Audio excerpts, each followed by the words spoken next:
HD. You're watching Sky News at 11 and it's time for our press preview. And in the next half hour, we'll see what's making those headlines with journalist Nabila Ramdani and Ben Fenton from the Financial Times. Welcome to you. Thank you for joining once more. First, though, a quick look at those front pages of the papers, starting with Megan Stammers on the front of The Independent after she was found with her teacher in France earlier today in Bordeaux. And that's the lead too on the eye, but it's got the crash in Nepal there on the right-hand side, 7 British tourists being killed there. Daily Mirror, though, saying that, as well as the picture there at the top of the page of the crash, saying that they weren't coming home, suggesting that Jeremy Forrest and teenager Megan had no intention of returning from France to Britain. Middle-aged women are bearing the brunt of the government's economic policies, according to The Guardian. It also, too, has a picture there of Megan Stammers on the front. Financial Times, and it's the interbank lending rate, LIBOR, which could be a world template, according to Financial Times. Very complicated, but Ben does understand it.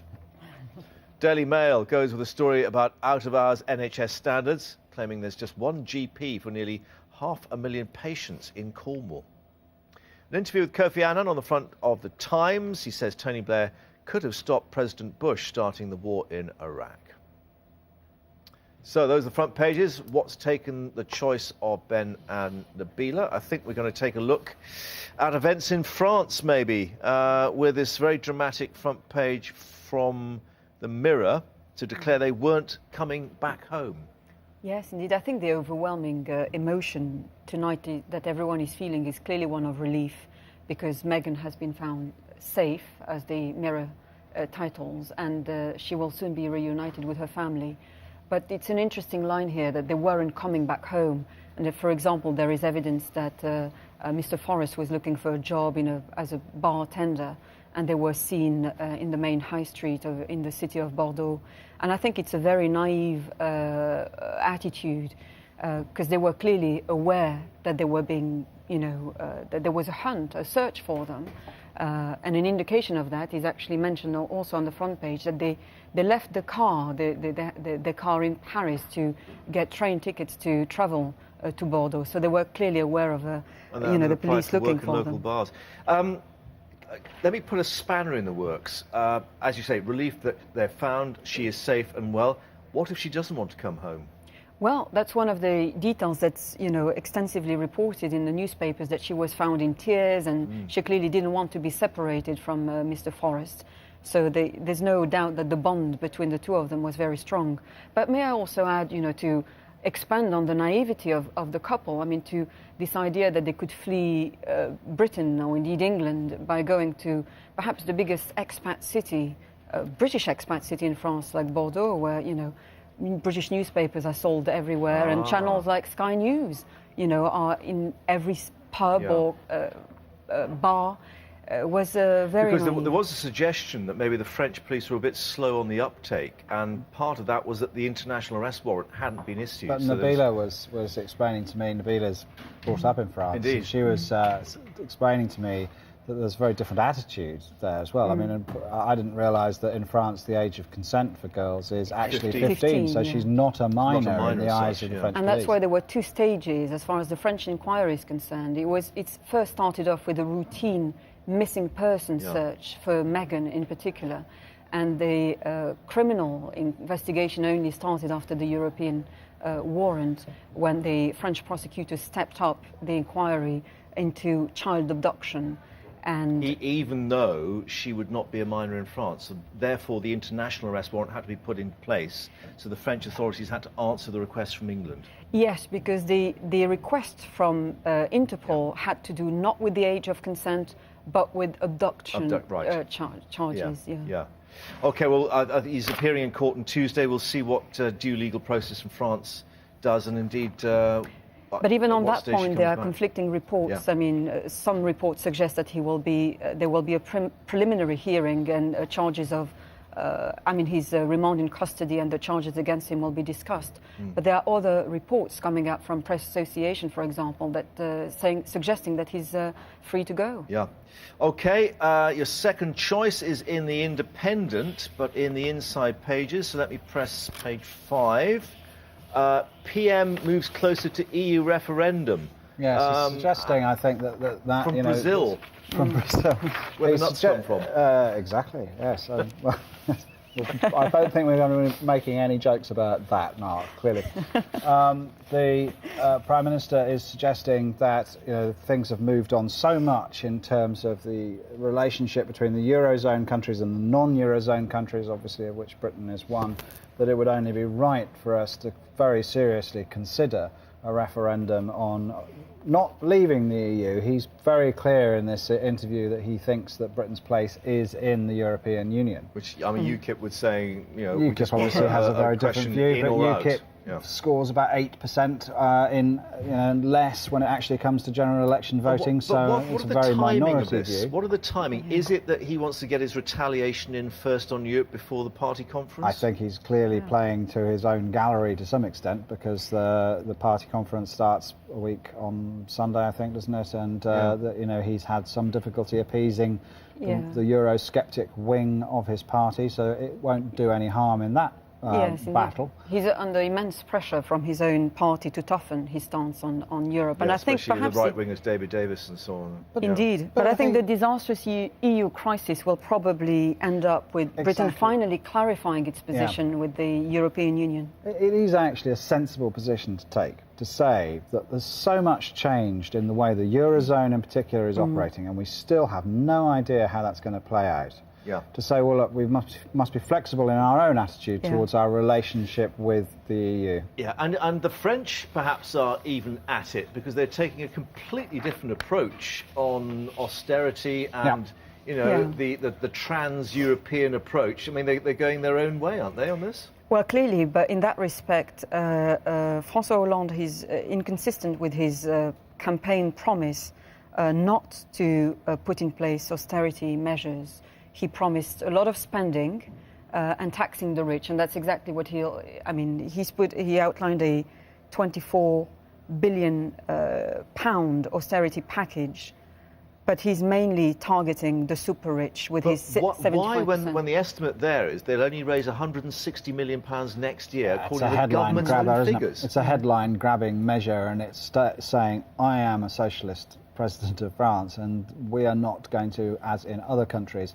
allow the very rich to not pay their fair share. And he says their fair share is 75%. Yeah, but the competitiveness of industry in France is falling way behind Germany now. It's closest. There was a big story today about the lack of competitiveness of France as a country, which is very sad in many ways. It's very interesting if you dig down into the way that industries work in different countries in Europe.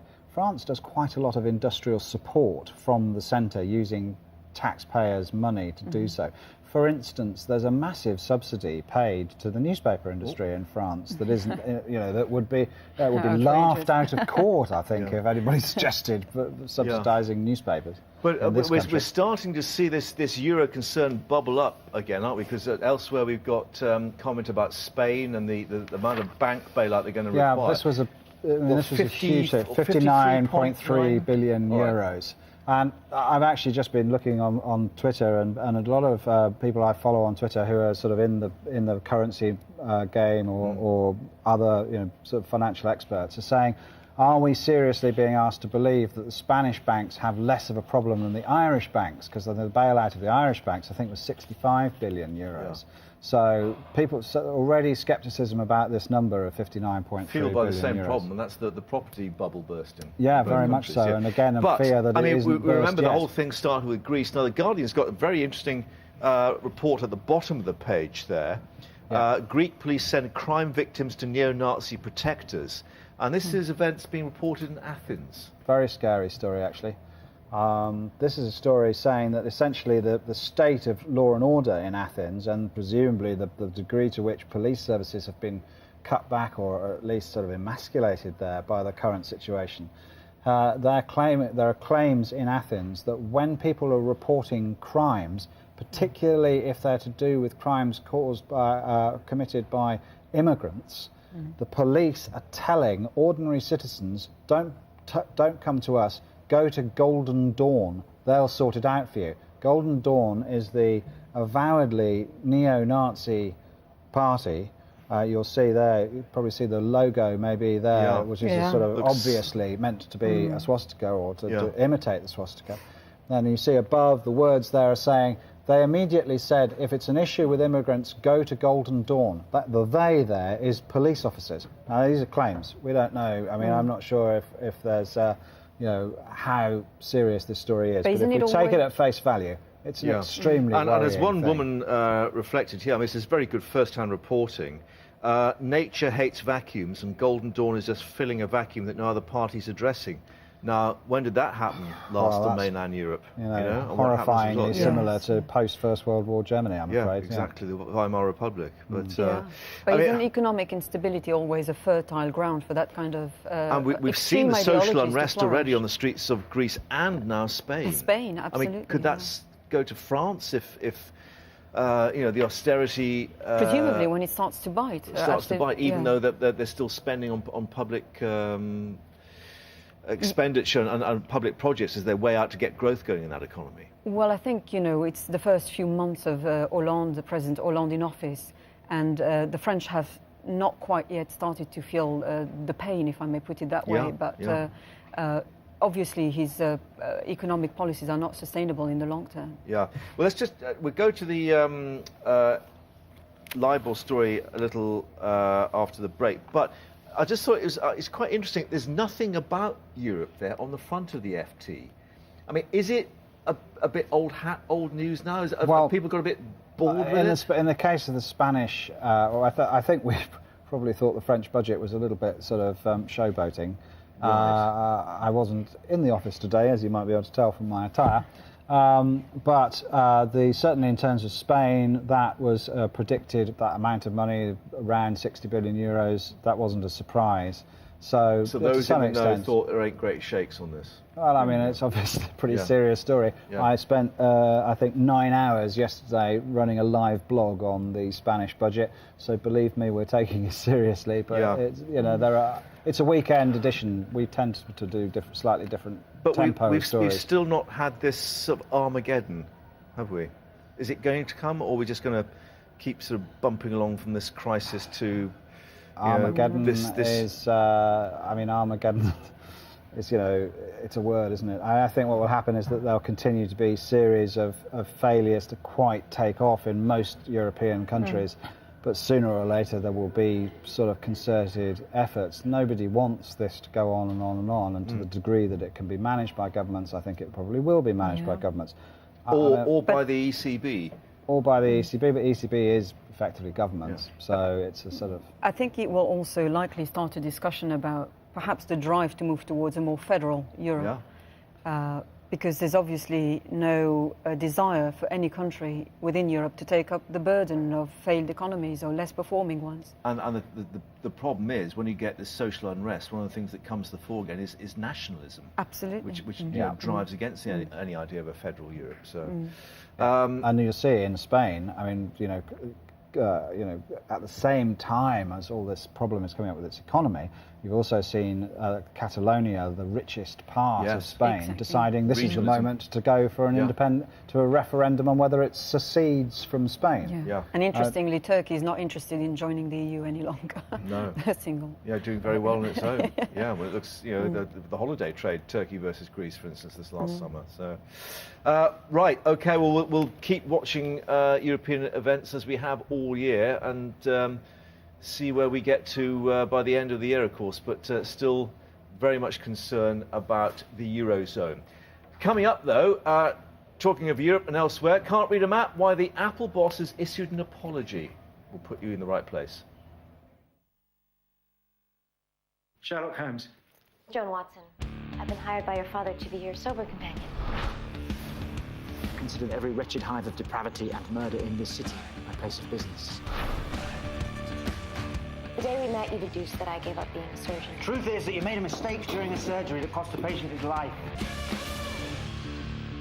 She's in the safe room. Sometimes I hate it when I'm right. Brand new US drama, Elementary, starts October on Sky Living HD. The game is on. Go. You and I.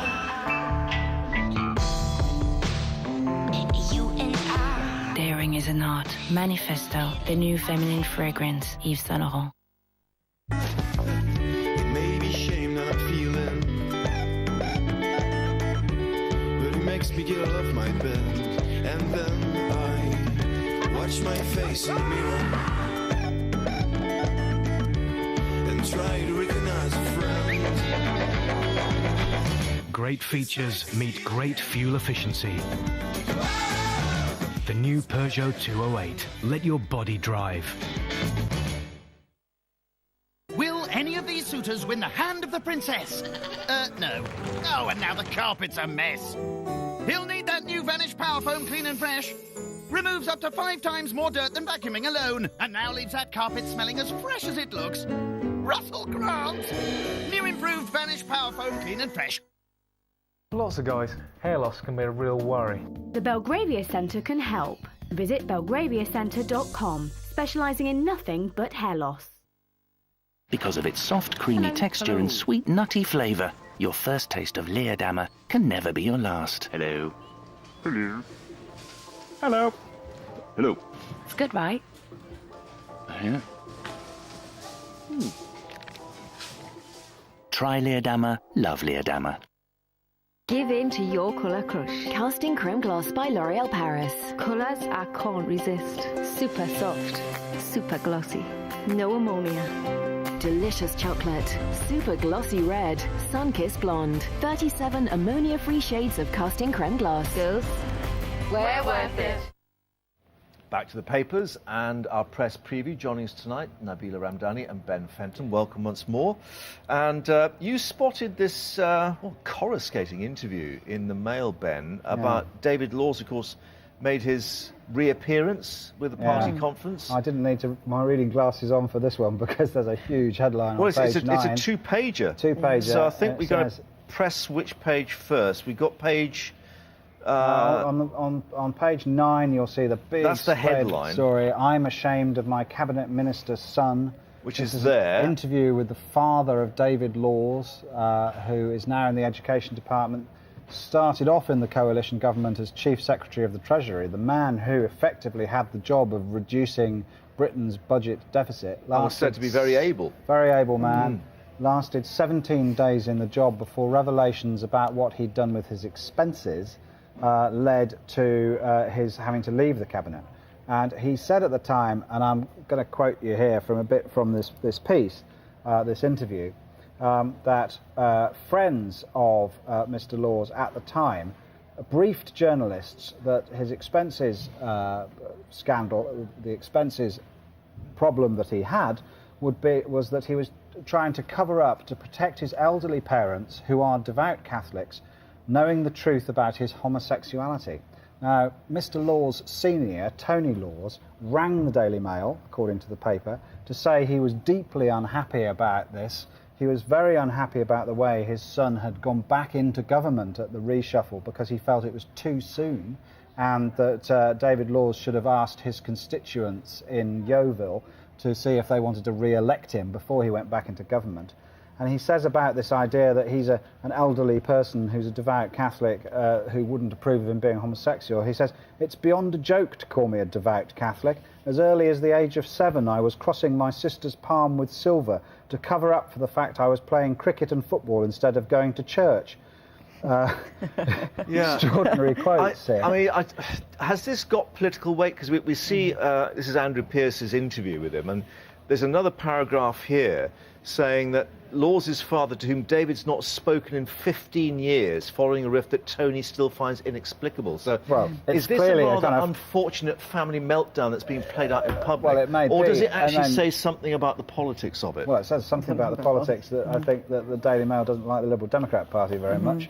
That's one thing for sure. Yeah. But I think it is quite a serious thing, because Mr. Lawes Senior says that whilst he accepts that he is aged, he says, I simply don't accept that David lied over his Commons expenses to protect me. He was trying to protect himself, because I have no difficulty whatsoever with the fact that he is gay. So he's actually saying that this senior politician, a very sort of high-profile member of the government, has misled the public, or his friends have misled the public about why he which is, of course, the lied whole on his argument. expenses. Yeah, well, isn't it the crux of the matter, really? I mean, and is it possible, retrospectively, because of these claims of misleading, people, for him to be, I don't think Mr. Lawes himself has ever put forward that particular defence to what happened with his expenses. And certainly David Cameron's not going to want to reshuffle the reshuffle, no, especially with a senior Liberal Democrat now in a major job. But the timing is very interesting, because absolutely. it, of course, coincides with him coming back to government, and clearly he's seen as a soft target. It's got a slightly sad tone to it, isn't it? It is a shame, I think, if you ever see this sort of thing coming out in public. But right, well, staying with the politics, you've gone for page 2 of the Mail now, and this is the Battle of the Miliband's back on, according to the Daily Mail. Now, here we find that 2 in 3 Labour voters want to ditch Ed Miliband in favour of his brother David. It reminds me a bit of the Australian cricket selectors when they were debating whether Mark Waugh was the best all-rounder in the world. I think Steve Waugh was the best all-rounder in the world, and somebody said, well, he's not even the best all-rounder in his family, because his twin brother Mark was there. Anyway, that's a... Sorry, Nabila, that's probably not one that you wanted to hear, but it is a quite stark statistic here. I think the figure which puts, if I carry this analogy on, it puts him on a bit of a sticky wicket. Very sticky wicket. Well done. His party conference yet to come, because no doubt this will be the muttering behind the scenes. Muttering behind the scenes, if it's genuinely true that 65% of Labour voters think that David Miliband would do a better job than the bloke who's currently leading the party, that's slightly problematic. However, I should raise the health warning that if one reads this carefully, I've just seen it. It says the populace poll of 2,000 voters commissioned by the Tories. Now, of course, polls are polls, but I think we all know that some polls tend to find the answers that the commissioners want, don't they, if you want to get recommissioned. I'm not in any way impugning populace, but there is some strange synchronicity about the way that things happen. Yes, like and the last paragraph, a senior Tory source said these findings show Ed Miliband faces serious question. Well, you can tell we're in party conference season, can't you? Yeah. But is it about leadership, or is it about the economic aspect? Because he's supposed to address the economic credibility. This is the interesting thing, isn't it? It's all about personality so far. No one is actually grasping these major economic issues and debating which way we're going to find out of the And with Ed Miliband addressing, the economic credibility of his party at the party's annual conference, then it brings, this matter to the fore. I mean, is the Labour Party suggesting anything credible, a credible alternative to what's perceived as the Conservatives' failure to deal with the economy? Yeah, not yet. In fact, Ed Balls is suggesting that they'll have a full spending review if they get back into power, which is, I think, slightly worrying for everybody. But also, really, I think that everybody is very concerned, ought to be very concerned, at the top ranks of our political life about the state of Britain's creditworthiness. The credit ratings agency Fitch said today that Britain's AAA rating, which is very important to how much it costs us as a government or as a country to borrow money, is under threat far more than it has been up to now. Even though our LIBOR plan is going to be a world template. Well, at least we lead the world. At least we lead the world in interbank lending rates. But let's just reflect on poor old Apple, Tim Cook, on the map that isn't the map. Is this the first indication that without Steve Jobs at the helm, it's not quite the company it was? It's an easy mistake link to make, isn't it? I think when Mr. Jobs was absent for long periods of time before his early death, I think people used to say, "Oh, Apple's losing its way because he's not paying enough attention." Now he is sadly died, then it's clear that people are going to pick up this mallet to beat them with. And you are losing your way because they've taken so many places off the map, including Stratford. But they were London, England they've got, and the House or Palace of Westminster, so that works at least. So. But that's unfortunate for Shakespeare lovers, of which there are many abroad. Absolutely. I mean, tourists. Anyway, thank you very much indeed for your selection and for joining us. We'll see you again soon. Quick update on the weather for you now. Thank you very much. And for the first half of the weekend, largely fine, although a chilly start tomorrow.